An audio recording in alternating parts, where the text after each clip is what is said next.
بهذا الفيديو رح نحكي عن مقدمة الكتاب.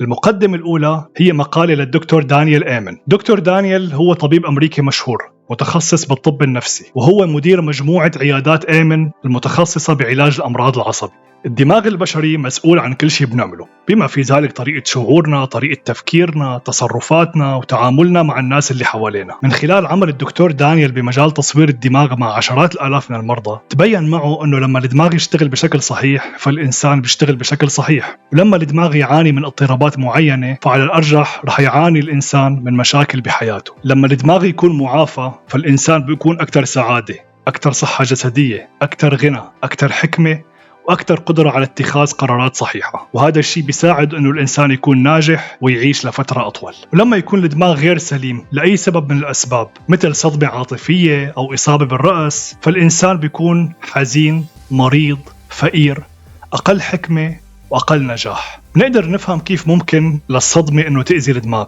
ولكن الباحثين اكتشفوا أنه التفكير السلبي والبرمجة الخاطئة للدماغ من الماضي أيضا بتسبب أذية للدماغ. على سبيل المثال الدكتور دانيال بيحكي عن تجربته الشخصية بأنه تربى مع أخوه الكبير اللي كانوا يلوموا وينتقدوا بشكل مستمر. الخوف والتوتر اللي كان يحس فيه أنتج مستويات عالية من الخوف والقلق المستمر من حدوث أي شيء سلبي. هذا الخوف تسبب بنشاط مستمر للمراكز المسؤولة عن الخوف بالدماغ، واللي قدر يتغلب عليها لاحقا. كتاب Breaking the Habit of Being Yourself هو دليل لتحسين برامج الدماغ بهدف الوصول لحالة ذهنية سليمة. نقدر نشبه الدماغ بالكمبيوتر، فهو مؤلف من هاردوير وسوفتوير. الهاردوير هي أجزاء الدماغ المادية، المخ، المخيخ، الجمجمة وغيرهم. أما السوفتوير فهي البرامج المخزنة بالدماغ. بس هون في فرق جوهري، أنه بالدماغ البشري السوفتوير والهاردوير ما بينفصلوا عن بعض، بيأثروا على بعض تأثير متبادل. فممكن للأفكار الجديدة إنها تعيد تشكيل هاردوير الدماغ،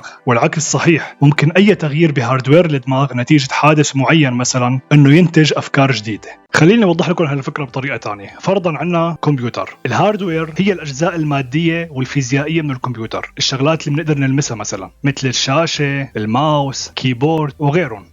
أما السوفتوير فهي مجموعة البرامج والصور والملفات المخزنة بالكمبيوتر. هلا فرضا نحن حذفنا ملف من هاي الملفات، هل هذا الشيء بيأثر بالهاردوير؟ يعني هل ممكن هذا الشيء يغير لون الكيبورد مثلا، يخلي لونه أبيض بدل أسود؟ أكيد لا. كمان بنفس الطريقة فرضا نحن شلنا هذا الكيبورد وحطينا مطرحه كيبورد تاني، هل لأنه نحن غيرنا الكيبورد ممكن يتأثر السوفتوير؟ يعني مثلا ممكن ينزل برنامج جديد أو ينحذف برنامج أو تنحذف صورة؟ أكيد لا. الخلاصة أنه السوفتوير والهاردوير بالكمبيوتر ما بيأثروا على بعض تأثير متبادل.